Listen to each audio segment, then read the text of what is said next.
Class 12 business studies के exam के लिए सबसे ज़्यादा इंपॉर्टेंट क्वेश्चंस ऐसे कुछ बहुत थोड़े से सेट ऑफ क्वेश्चंस जिनको अगर कर लिया तो 60 प्लस मार्क्स गारंटेड है। मैं गारंटी दे रही हूँ कि आने ही आने हैं। इसमें से कुछ मोस्ट इंपॉर्टेंट क्वेश्चन होंगे जिनका आने का चांस 110% होने वाला है। कुछ ऐसे क्वेश्चन होंगे जो पिछले 5 साल में हर साल आए हैं और इस साल भी 4-5 में से एटलीस्ट 2 से 3 सेट में तो कम से कम देखने को मिलने वाले हैं। तो क्या होने वाले हैं वो मोस्ट इंपॉर्टेंट क्वेश्चन आज बताऊंगी इस वीडियो में। And I can guarantee you बेटा पिछले सालों में भी सेम यही क्वेश्चन आए थे, इस साल भी आएंगे। तो बिना कोई टाइम वेस्ट किए आ जाओ, मैं तुम्हें बताती हूँ ऐसे जरूरी क्वेश्चन जिनको कर लिया तो पास तो हो ही जाओगे, 60 नंबर से ज्यादा लेके पास हो जाओगे। ठीक है, तो क्या क्या रहने वाले हैं वो इंपॉर्टेंट क्वेश्चन वो देखने से पहले सबसे पहले एक बार मार्किंग स्कीम तुम देख लो। सबसे पहले जो तुम्हारे 3 चैप्टर्स होने वाले हैं मैनेजमेंट के, ये शुरू करने से पहले वाले 3 चैप्टर वो तीनों मिला के 16 नंबर के आएंगे। अगले 14 के आएंगे प्लानिंग एंड ऑर्गेनाइजिंग, फिर स्टाफिंग डायरेक्टिंग कंट्रोलिंग, जिसमें से दोनों बहुत बड़े चैप्टर है स्टाफिंग और डायरेक्टिंग, ये तीनों मिलाकर के 20 नंबर का आएगा। बुक टू जो है तुम्हारी टोटल 30 नंबर की आएगी। 15-15 नंबर के दोनों यूनिट तुम्हारे रहने वाले हैं। एक एक करके सारा देखते हैं। ठीक है, टोटल 80 मार्क्स का पेपर होगा। 40 नंबर की थ्योरी होगी, 40 नंबर की केस स्टडी होगी। केस स्टडी के लिए मैं स्पेसिफिक वीडियोस लेकर आने वाली हूँ। इस चैनल पे सब्सक्राइब कर लेना चैनल को, क्योंकि एमसीक्यूज भी आएंगे, केस स्टडी भी आएगी। ये सारे जितने भी इंपॉर्टेंट क्वेश्चन आज बताऊंगी इनकी चैप्टर वाइज डिटेल्ड एक एक क्वेश्चन सारा खुद से सॉल्व करवाऊंगी, आंसर दूंगी। वन शॉट वीडियोस आएंगे, इंपॉर्टेंट क्वेश्चन आएंगे, लाइव सब कुछ आएगा। पर तुम चैनल को लाइक शेयर सब्सक्राइब कर दो। ठीक है, 40 नंबर की थ्योरी आएगी, 40 नंबर के केस स्टडी आएंगे, जिसके लिए हर चैप्टर की इंपॉर्टेंट केस स्टडी मैं लाऊंगी। ठीक है, 20 नंबर के जो है तुम्हारे एमसीक्यूज आएंगे। ठीक है, जिसमें से अगेन 10 जो है तुम्हारी छोटी छोटी केस स्टडी रहने वाली है। मतलब जो 20 एमसीक्यू आएंगे उसमें से भी 10 क्वेश्चन छोटी छोटी एक एक दो दो लाइन वाली केस स्टडी के ही होंगे। ठीक है, 3 मार्क्स वाले 4 क्वेश्चन, 4 नंबर वाले 6 क्वेश्चन और 6 नंबर के टोटल 4 क्वेश्चन आएंगे, जिसमें से 2 केस स्टडी होगी। मतलब जो भी क्वेश्चन आ रहे हैं, जितने भी टाइप ऑफ क्वेश्चन आ रहे हैं, सब में से आधी आधी केस स्टडी है।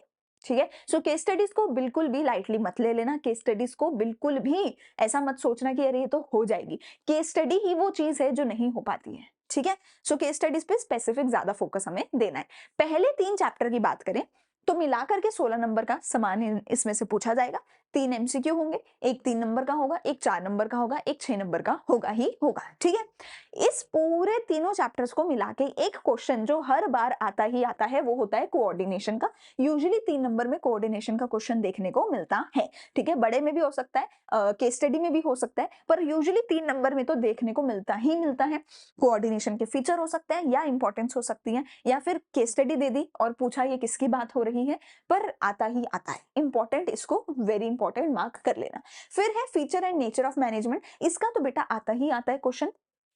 इसके ऊपर a lot of time case study जरूर बनती है कि केस स्टडी दे दी कौन से फीचर ऑफ मैनेजमेंट की बात हो रही है, ये पूछा जाता है। ठीक है, साइंटिफिक मैनेजमेंट की जो टेक्निक्स और प्रिंसिपल्स हैं ये ज्यादा पूछी जाती हैं as compared to Henri Fayol के। हेनरी फ्योल के प्रिंसिपल्स कभी कभार पूछे जाते हैं, पर इनका आना तो बहुत ज्यादा लाजमी होता है। ठीक है, इनको तो तुम जो है 110% वाली कैटेगरी में डाल लेना कि ये तो आते ही आते हैं। ठीक है, बच्चे जो है वो पहले वाले वो 14 प्रिंसिपल्स करते रह जाते हैं, बाजी ये मार के चले जाते हैं। ये छोटे से जो होते हैं हमारे साइंटिफिक मैनेजमेंट प्रिंसिपल्स, इसमें से ही मोस्टली क्वेश्चन आता है। ठीक है, मैं ये नहीं कह रही कि वो नहीं आएंगे। हेनरी फ्योल वाले जो हैं उसमें से केस स्टडी कई बार बन जाती है, लेकिन ये तो भैया अगर तुम्हारे 5 सेट हैं तो 5 में से 3 सेट में यही पूछा जाता है। ठीक है, 3 से 4 सेट में। फिर डायमेंशंस और फीचर्स ऑफ बिजनेस एनवायरनमेंट जो है बहुत ही ज्यादा इंपॉर्टेंट है, बहुत ही ज्यादा इंपॉर्टेंट है, क्योंकि इस पे क्वेश्चन जो है अगेन 3 नंबर का या 4 नंबर का क्वेश्चन बनता है। ठीक है, अगला प्लानिंग एंड ऑर्गेनाइजिंग वाले चैप्टर में से, प्लानिंग में से 2 क्वेश्चन बता रही हूँ, इन दोनों में से एक ना एक क्वेश्चन आना लाजमी है, चाहे तुम्हारा प्लानिंग प्रोसेस है चाहे तुम्हारा लिमिटेशंस ऑफ प्लानिंग है। लिमिटेशन ऑफ प्लानिंग के आने के चांस बहुत ही ज्यादा होते हैं, पर ये दोनों ही आ सकते हैं, दोनों में से कोई भी आ सकता है। प्लस इसके ऊपर केस स्टडी आती है, प्लस इसके ऊपर केस स्टडी आती है। ठीक है, सो प्लीज इसको जो है गलती से भी इग्नोर नहीं करने का है। ठीक है, अगर बात करें ऑर्गेनाइजिंग में तो ऑर्गेनाइजिंग में से delegation versus decentralization, functional versus divisional structure, ये दोनों वेरी वेरी इंपॉर्टेंट की कैटेगरी में आते हैं, इनके क्वेश्चन पूछे जाते हैं। ठीक है, फिर आते हैं अपने स्टाफिंग, डायरेक्टिंग, कंट्रोलिंग। कंट्रोलिंग का चैप्टर बहुत छोटा सा है, तो कंट्रोलिंग के 2 क्वेश्चन बता रही हूँ। या तो आएगा relation between planning and controlling, या तो इसका क्वेश्चन आएगा, या फिर आएगा कंट्रोलिंग की इंपॉर्टेंस। इन दोनों में से कोई ना कोई एक क्वेश्चन आएगा ही आएगा। बहुत बार ये दोनों क्वेश्चन और में देखने को मिलते हैं, ठीक है। तो कंट्रोलिंग के चैप्टर में से ये दोनों में से कोई एक क्वेश्चन आएगा, या दोनों और में देखने को मिल जाएंगे।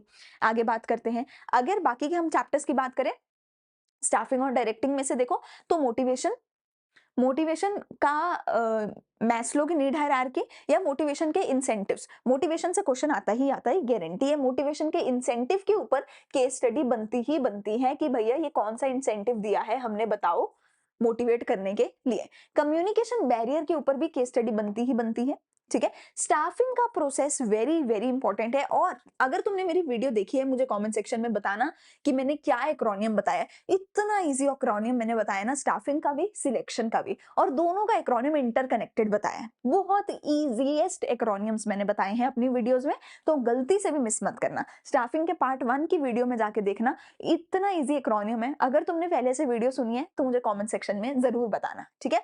2 मिनट में पूरा प्रोसेस याद हो जाएगा। एंड हर प्रोसेस के लिए सेम वीडियो, सेम तरीके से एक्रोनियम बनाए हैं, ठीक है। ट्रेनिंग के मेथड्स के ऊपर भी एमसीक्यू क्वेश्चन बनता है। इसकी भी केस स्टडी बहुत बार बन जाती है, पर इसका क्वेश्चन आता ही आता है, ठीक है। ट्रेनिंग के मेथड का क्वेश्चन जो है आता ही आता है। और लीडरशिप स्टाइल्स का क्वेश्चन अगेन काफी ज्यादा इंपॉर्टेंट है, ठीक है। 9th एंड 10th चैप्टर की हम बात करें, जो कि हमारे फाइनेंस वाले चैप्टर हैं, जिसका सबसे बड़ा सवाल, क्या न्यूमेरिकल आएगा, क्या न्यूमेरिकल आएगा। पहली चीज, अगर तुम कर भी रहे हो ना न्यूमेरिकल, तो सही ढंग से करना। मेरी वीडियो देख के कर लेना, मैंने बहुत आसान तरीके से समझाया है, बहुत बेसिक एप्पल मैंगो बनाना की एग्जाम्पल लेके समझाया है, ठीक है। जो मुझे लगता है कि कोई भी बच्चा ऐसा नहीं हो सकता कि जिसको वो समझ ना आए, मैंने इतने अच्छे से समझाया है। फिर भी दूसरी चीज, 99% चांस है कि तुम्हारे पेपर में न्यूमेरिकल नहीं आएंगे। क्या बोला मैंने? शॉक हो गए सुन के? 99% वेरी हाई चांसेस हैं कि तुम्हारे पेपर में एमसीक्यूज नहीं आएंगे। क्यों मैं ऐसा बोल रही हूँ? मैं पिछले बेटा 5 साल के 5 साल, हाँ 5 साल के, क्योंकि उससे पहले तो फिर कोविड था, ठीक है, उस टाइम पे चलो थोड़ा इम्बैलेंस था। पिछले 4 से 5 साल के जो पेपर है मैं एनालाइज करती हूँ। सारे सेट, हर पेपर में 5, 6, 7 डिफरेंट सेट आते हैं, ठीक है। सारे के सारे सेट एनालाइज करते हूँ, मतलब अगर 7 सेट है तो 7 into 5 35 पेपर में एनालाइज करती हूँ, और फिर ये लिस्ट तुम्हारे सामने लेके आती हूँ। और 35 में से 30 पेपर में एमसीक्यू न्यूमेरिकल नहीं आया होगा, इसलिए मैं बोल रही हूँ कि वेरी हाई चांस है न्यूमेरिकल नहीं आएगा। पिछले साल मैंने बहुत क्लियरली बोला था अपने बच्चों को, न्यूमेरिकल मत करो, न्यूमेरिकल नहीं आएगा। पूरे दिल्ली एरिया में न्यूमेरिकल नहीं किसी भी पेपर में देखने को मिला था। मेरे किसी भी स्टूडेंट के पेपर में न्यूमेरिकल नहीं आया था। 7 में से सिर्फ एक सेट में न्यूमेरिकल आया था, जो सेट मैंने तो नहीं सुना था कि मेरे किसी स्टूडेंट को आया था। ना मेरी वीडियो पे किसी ने कॉमेंट किया, ना मेरी कोचिंग पे किसी ने बोला कि न्यूमेरिकल वाला सेट आया था, ठीक है। So very very high chance कि न्यूमेरिकल नहीं आते हैं, ये मैं डंके की चोट पे बता रही हूँ, ठीक है। फिर भी अगर तुम्हें करना है तो करके जाओ, अच्छी बात है। अगर तुम करना चाहते हो कि 100 आउट ऑफ 100 लाने हैं, रिस्क नहीं लेना है, तो मेरी वीडियो देखो। एप्पल मैंगो जैसे इजी एग्जांपल्स लेके मैंने एक एक चीज समझाई है। मैं बेट कर सकती हूँ कि किसी को वो सुन के न्यूमेरिकल ना समझ आए, ऐसा हो ही नहीं सकता, ठीक है। अच्छा, अब इंपॉर्टेंट क्वेश्चन की बात कर लेते हैं। तो ये 2 अकेले चैप्टर जो है मिला के 15 नंबर का सवाल तुमसे पूछेंगे। 4 एमसीक्यू, एक 3 नंबर का, और 2 क्वेश्चन होंगे 4-4 नंबर के। अगेन केस स्टडी जो है ऑब्वियसली आएगी ही आएगी, ठीक है। तो जो फैक्टर अफेक्टिंग वाले क्वेश्चन है बेटा, वो इसमें से काफी ज्यादा बनते हैं। प्लस जो फैक्टर अफेक्टिंग वाले जो टॉपिक पॉइंट्स हैं, वो रिपीट होते हैं, बहुत सारे रिपीट होते हैं पॉइंट्स, ठीक है। तो factor affecting the type of decision, factor affecting fixed capital, working capital requirements, तो फैक्टर अफेक्टिंग वाले क्वेश्चन बहुत इंपॉर्टेंट है, और वो रिपीट हो रहे होते हैं पॉइंट्स। सो प्लीज इनको अच्छे से कर लेना। अगेन मेरी वीडियो से करोगे तो मैंने बहुत अच्छे से समझाए हैं, ठीक है।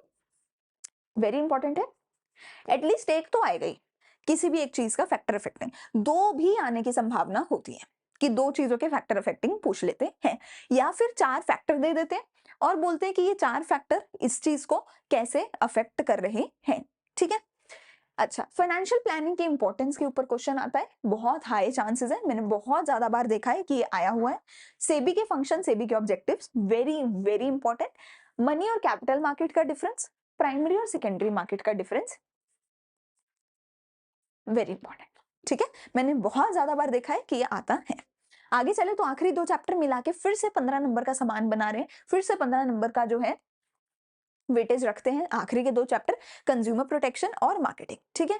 अगेन मैंने बहुत अच्छे से करवाया, कंज्यूमर प्रोटेक्शन का तो वन शॉट है, मार्केटिंग के 3-4 पार्ट्स में, मतलब 20-20 मिनट के ही पार्ट्स हैं, ठीक है। अगर इन दोनों चैप्टर्स को मिला के देखिए 5 एमसीक्यू पूछे जाएंगे, जिसमें से ज्यादातर ऑब्वियसली मार्केटिंग के होंगे, ठीक है। एक 4 नंबर और एक 6 नंबर का क्वेश्चन होगा। तो इसमें तुम देखो तो क्या क्या आता है ज्यादा। सबसे पहली चीज, मार्केटिंग के फंक्शंस भैया वेरी इंपॉर्टेंट है, ठीक है। इस बार भी क्वेश्चन आया था, फंक्शंस ऑफ मार्केटिंग का क्वेश्चन आता ही आता है, बहुत ज्यादा जरूरी है। प्रमोशन मिक्स का क्वेश्चन आता ही आता है। प्रमोशन मिक्स में जो भी तुम्हारा एडवर्टाइजमेंट है या पर्सनल सेलिंग है या पीआर है, ठीक है, वो सारे में से किसी ना किसी के ऊपर सवाल आता है। तो प्रमोशन मिक्स बहुत जरूरी है। मैं कोई और नहीं बोल रही, प्राइस प्रोडक्ट है ना, प्रमोशन बोल रही हूँ, इसमें से किसी भी चीज पे क्वेश्चन आ सकता है। फिलोसफीज, जो मार्केटिंग फिलोसफीज है, उन पे क्वेश्चन आना बनता ही बनता है। उसका तो सिर्फ एक ही टेबल है, डिफरेंस वाला जो टेबल है, मेरी वीडियो मेरे नोट्स में से आपको मिल जाएगा, वो एक टेबल कर लो तो सारी फिलोसफीज उसी टेबल से याद हो जाएंगे, ठीक है। फैक्टर अफेक्टिंग प्राइस इंपॉर्टेंट है, 3 नंबर से 4 नंबर में देखने को मिलता है, ठीक है। मार्केटिंग मिक्स के एलिमेंट्स को आइडेंटिफाई करना केस स्टडी में एमसीक्यू में आता है। कोई मार्क दे दिया, उसको आइडेंटिफाई करना 1 नंबर का एमसीक्यू आता है। मार्केटिंग मिक्स के एलिमेंट को आइडेंटिफाई करने का 1 नंबर का एमसीक्यू आता है, ठीक है। कंज्यूमर की राइट्स एंड रिस्पॉन्सिबिलिटीज के ऊपर केस स्टडी बनती है, ठीक है, एमसीक्यू भी बनता है, ठीक है। और फिर कंज्यूमर को क्या रिलीफ अवेलेबल है, इसके ऊपर जो जो आपको है 3 से 4 नंबर का क्वेश्चन देखने को मिल सकता है कि कंज्यूमर को क्या क्या रिलीफ्स अवेलेबल है, ठीक है। तो यहाँ पे मैंने आपको पूरा सिलेबस बता दिया। अब मैंने इस पूरे सिलेबस में तुम्हें बहुत सारी ऐसी चीजें बताई हैं कि ये तो आना लाजमी है, ये आएगा ही आएगा, 110% चांस वाली चीज भी बताई है, वेरी इंपॉर्टेंट वाली भी बताई है, और ये भी मैं बता रही हूँ कि अगर जितनी चीजें मैंने बोली हैं, अगर ये सारी भी तुमने कर ली, अगर जितनी मैंने बोली है, अगर इतना इतना भी तुमने कर लिया, तो 60 प्लस गारंटेड है। इसमें से अगर एक भी क्वेश्चन नहीं छोड़ के जाते हो तो। उसके अलावा मैं अपने चैनल पे, इसी चैनल पे मोस्ट इंपॉर्टेंट क्वेश्चन के इन सबके क्वेश्चन आंसर लाने वाली हूँ, एक्सप्लेन करूंगी एक एक चीज, ठीक है। वन शॉट वीडियोस आएंगे। एक्रोनियम्स मैंने ऐसे ऐसे बता रखे हैं कि तुम्हें मैं बेट दे सकती हूँ, literally I can bet you, कोई भी और टीचर पूरे इंडस्ट्री में तुम्हें मेरे से अच्छे एक्रोनियम्स नहीं दे सकता, इतने अच्छे एक्रोनियम्स है। एक बार जाके ना स्टाफिंग का पार्ट 1 वाली वीडियो सुन लेना, स्टाफिंग का एक्रोनियम देख लेना, सिलेक्शन प्रोसेस का एक्रोनियम देख लेना, उसके बाद तुम खुद सोच लेना कि क्या ऐसे एक्रोनियम कहीं और मिलेंगे या नहीं मिलेंगे। एक्रोनियम बना के जितना ज्यादा याद करोगे उतना जल्दी आसानी से याद होगा। रही बात केस स्टडी की, तो मैं यहाँ खड़ी हूँ, मैं हर एक चैप्टर की सबसे इंपॉर्टेंट प्रीवियस 5-6 सालों की सारे 7 सेट की, मतलब 35 से 40 क्वेश्चन पेपर्स की केस स्टडीज उठा के तुम्हारे सामने लेकर आऊंगी। सेम वही केस स्टडीज करवाऊंगी जो 35 पेपरों में सीबीएसई ने खुद पूछी है और इस साल भी पूछेगा। Same topics, same case studies मैं करवाऊंगी, वही सेम तुम्हें पेपर में देखने को मिलेगी, ये मेरी गारंटी है। पर तुम्हें प्रॉमिस करके जाना पड़ेगा कि भैया मैं हर चीज फॉलो करूंगा। चैनल तो सब्सक्राइब करोगे अभी के अभी, उसके साथ साथ जो भी सीरीज आएगी, जो भी वीडियो आएगी, तुम फॉलो करोगे,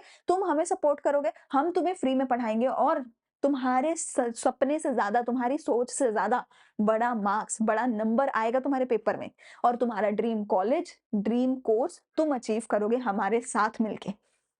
लेकिन आज के आज, अभी के अभी प्रॉमिस करो कि हाँ हर चीज फॉलो करेंगे, हाँ जो हमने बोला है वो तुम करोगे। सो लाइक शेयर सब्सक्राइब कर देना, दोस्तों के साथ शेयर कर देना, कमेंट सेक्शन में प्रॉमिस कर देना, और मैं मिलूंगी तुम्हारे से अगली वीडियो में। अच्छे से पढ़ाई करते रहो। Thank you, bye bye.